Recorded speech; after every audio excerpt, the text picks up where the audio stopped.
Iraq's president is warning the country's religious factions to work to prevent civil war after insurgents detonated bombs inside Iraq's holy Shiite shrine. The golden dome of the 1,200-year-old Askariya shrine was reduced to rubble Wednesday, an attack which sparked more than 90 reprisal attacks on Sunni houses of worship. Those attacks left at least 19 people dead. Who's behind the attack? Is a civil war their goal, and is that outcome inevitable? Joining us with some insight is Director of the Middle East Studies Program at Johns Hopkins University and CBS News Middle East consultant Fuad Ajami. He comes to us from our Washington Bureau. Good morning. Hi, good morning, Meg. First, can you explain the significance of this shrine? Why was it chosen as a target? Well, you know, the sad thing about this shrine, this is one of the four most sacred Shia shrines in Iraq. There is a shrine in Najaf, there is one in Karbala, there is one in the Baghdad suburb of Kazmiya.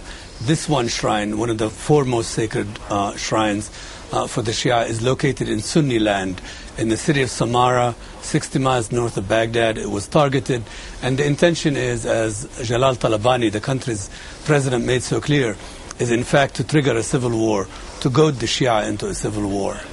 Fuad, there have been so many attacks leading up to this point. Why is this one considered the breaking point?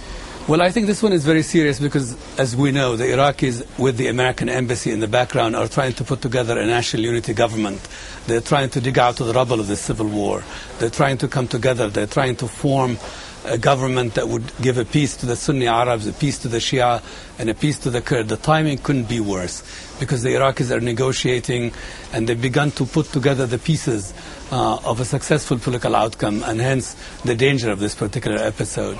So as far as the Islamic extremists are concerned, civil war is their goal? Absolutely, and for someone like Zarqawi anyway, who believes that the Shia are apostates and heretics and they're not genuine Muslims, a Shia shrine in Iraq and a Shia shrine in Sunni land in particular is the fair target by his reckoning. And so you have to look to these jihadists.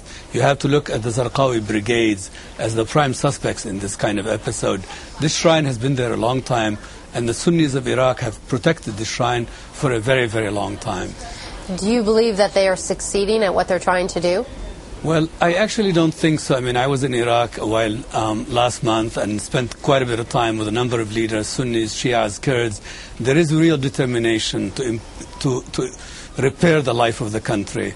And I think the Iraqis are smart enough and they're shrewd enough to understand that they're being goaded into a civil war. The Grand Ayatollah of the Shia, Ayatollah Sistani, has called for calm.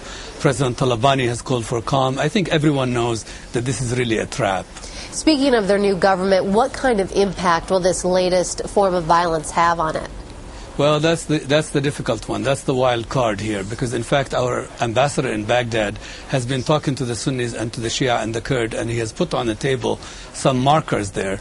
He's saying that we cannot give the ministries of defense and the ministries of interior to sectarian parties, to the militias. This will make this very difficult now.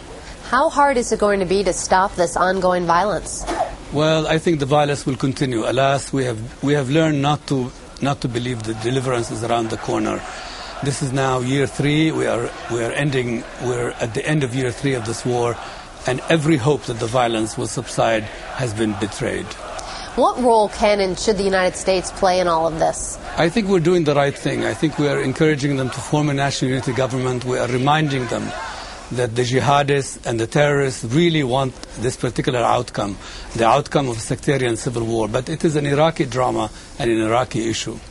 Now, we've talked about the Islamic extremists and we've talked about the religious leaders, but when you were there a couple weeks ago, what are the people saying on the streets right now?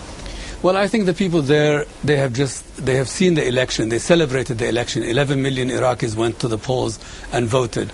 And I think what they're really fearing is the fact that what they won on the ballot box would be lost in the streets, and that the country would split, if you will, in the following way, that upstairs there would be a political consensus among the leaders, and on the streets there would be mayhem and there would be discord. And that's the bet of the jihadists, and that's the bet of the terrorists. Our hope, the American hope, and the Iraqi hope is that we create this split between the jihadists on the one hand and the Sunni Arabs of Iraq on the other.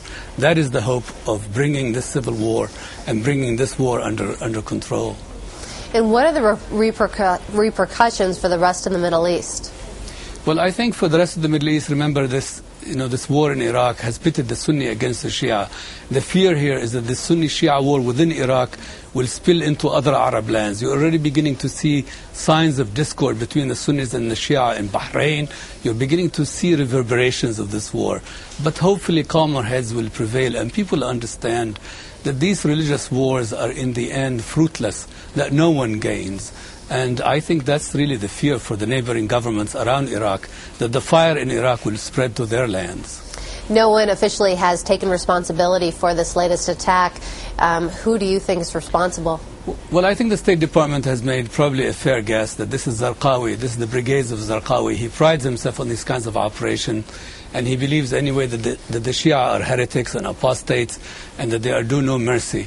So I think until proven otherwise, I think Zarqawi is the principal suspect. All right. Johns Hopkins University professor and CBS News Middle East consultant Fuad Ajami, thank you very much for joining us. Thank you, Meg.